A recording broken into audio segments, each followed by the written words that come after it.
Frank Reich, Colts coach who was the Eagles offensive coordinator in 2017 when they won the Super Bowl. Carson Wentz was injured in December that year at the Rams, torn ACL. Nick Foles came in and got it done. Frank Reich getting the chance to get Carson Wentz, inherit the contract, got Colts GM Chris Ballard on board with it. And this is what's fascinating me, because Reich is caught between Doug Peterson, the former coach of the Eagles, and Wentz. Something went wrong with that relationship, clearly. Right. Something dysfunctional caused those two guys to fall apart, and it manifested itself in Wentz being awful last year. Frank Reich believes it's not about Wentz. Frank Reich believes Wentz isn't broken. He said yesterday, I cringe when I hear stuff about Carson Wentz being broken. Chris, this to me is a fascinating experiment. Yeah. Because will we see the Wentz that we saw 17, 18, 19, or will we see the guy that we saw in 2020? We're going to find out fairly quickly. They got the Seahawks coming to town to start the season. No, I mean, in a lot of ways, I feel like it's a little bit like the Ryan Tannehill story to a degree. I mean, just in the fact that I think, revisionist history a little is like, it's all about last year. And we look at it, and yes, last year wasn't good, and he did some stupid things, and they weren't good as a team. There's no doubt about it. But I do feel like, like you're kind of saying, the 3 years before that are kind of being lost in the shuffle. And one of those years being like MVP caliber football, to where you can't forget about either.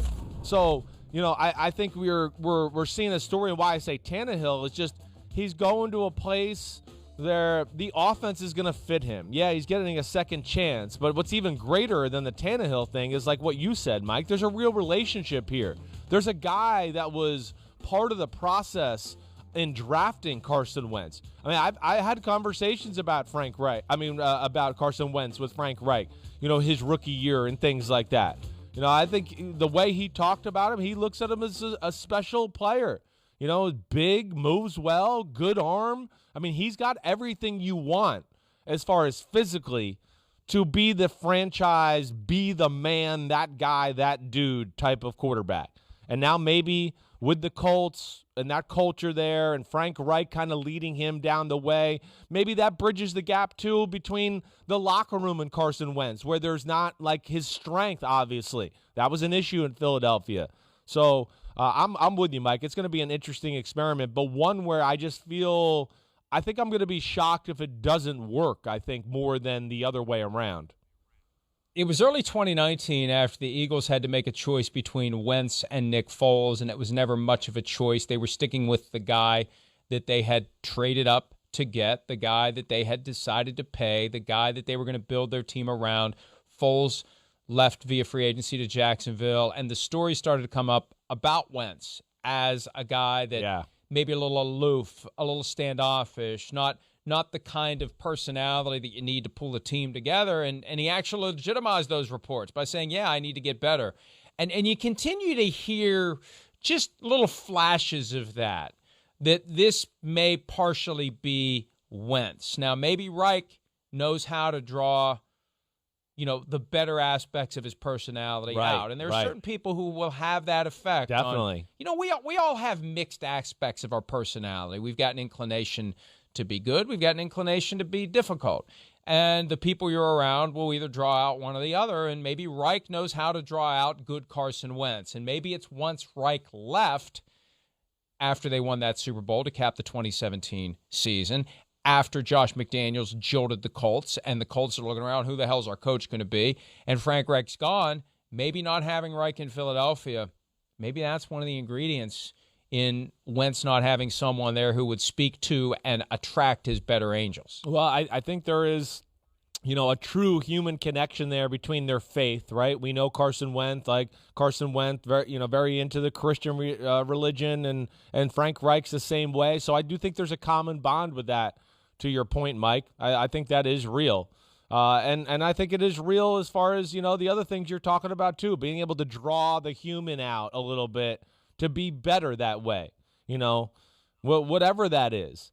Carson Wentz, I think, was one of those guys who kind of took the approach of like, hey, I'm the quarterback and I'm going to be the quarterback and, not worry about everything else and just focus on my job, and guys will respect me that way.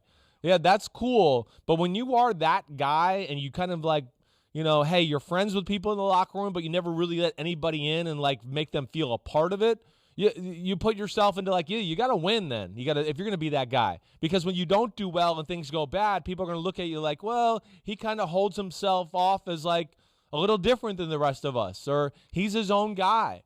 And that's not always going to gain you the benefit of the doubt in the locker room. So hopefully Frank Reich can like preach that to him. And Carson Wentz, hopefully he can just take some pressure off of himself to realize, damn, this is a good team you're on. I mean, really good. Maybe better offense than you were on that Super Bowl team that year. So you don't need to do it all. And Wentz is one of those guys, Mike, too. He's got like, he's got enough ability individually to, when things aren't good, to kind of be stupid and careless, because he's like, man, I'm good. I'm a great athlete. I've always gotten away. I'll make a play. I'll do something. And as we know, that just doesn't work in the NFL to live that way. So hopefully he can rein him in on all of those aspects, and he can get back to being the great player he was 2 years ago. Receiver T.Y. Hilton, who was drafted by the Colts the same year the Colts acquired Andrew Luck, became a free agent earlier this year, eventually re-signed in Indianapolis. He's excited about Carson Wentz for one specific reason. Let's hear from Hilton. I caught with him before, so it's gonna take maybe a little bit, but I think we'll be fine once we get it throwing, once we understand each other. Like the one throwing session we had was pretty good. It was on the money. He has a big arm, and he likes to throw it. So it's exciting, it's fun. So it's gonna be special. And we know you like to go deep down the field. We haven't seen that as much the last couple of years. Do you feel like there'll be an added emphasis in that? We can't give away too much, but it's gonna be fun.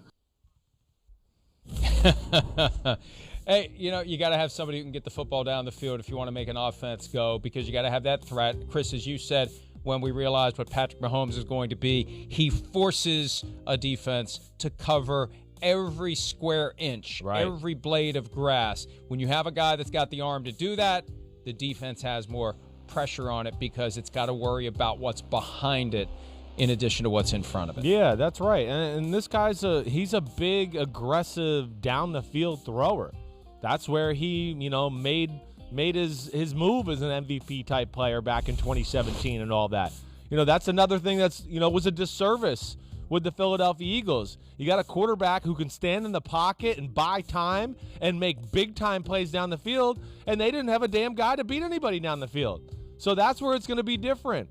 And their system at times lended it to, hey, wait, you're a big guy with an explosive arm, but we're going to jam in 4-yard completions all the time too. So that didn't really do anything to like accentuate his talents either. And that's where I think it could all work out here with the Colts. And if you asked, and I think we talked about this at the end of last year, the Colts, one of their big issues with their team last year, towards the end especially, was what T.Y. Hilton was talking about. It was Phillip Rivers. And no disrespect, but we know his arm wasn't exactly, popping off the radar gun at this point of his career. To where teams, they weren't worried about anything really deeper than 25, 30 yards down the field with Phillip Rivers. Now, to your point, it's going to change the dynamic of the offense and make Jonathan Taylor more dangerous and all the other little gadget plays Frank Reich has underneath more dangerous because of Wentz's big arm. Hi, I'm Mike Tirico, and thanks for watching. Make sure to hit subscribe for the latest news and highlights from NBC Sports.